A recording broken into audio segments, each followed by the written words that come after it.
membawa Kristus kepada bangsa-bangsa dan bangsa-bangsa kepada gereja Tuhan. 18 April 2025. Sudah selesai. Yohanes bab 19 ayat 28 hingga 30. Selepas itu, Yesus mengetahui bahawa segala-galanya telah berlaku sebagaimana tersurat dalam kitab suci, lalu berkata, "Aku dahaga." Di situ ada sebuah bekas berisi air anggur masam.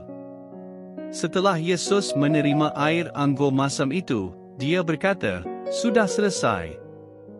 Ketika itu kira-kira jam ke-6 hingga jam ke-9, seluruh negeri itu diselubungi kegelapan, kerana matahari berhenti bersinar.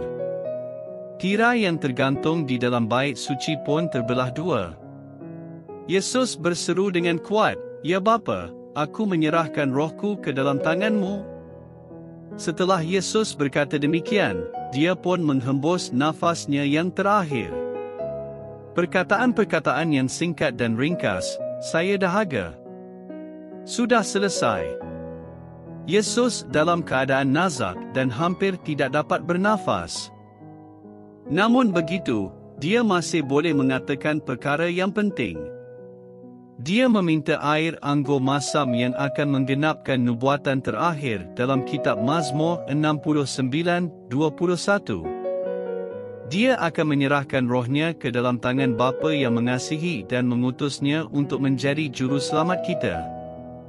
Yesus boleh mengumumkan berita baik kepada kita semua yang berdiri di kaki salibnya dan yang mempercayai dia dengan perkataan ini, "Sudah selesai." Pekerjaan Yesus yang menderita, mati serta menyelamat dan menjadikan kita anak-anak Tuhan semula telah lengkap dan selesai.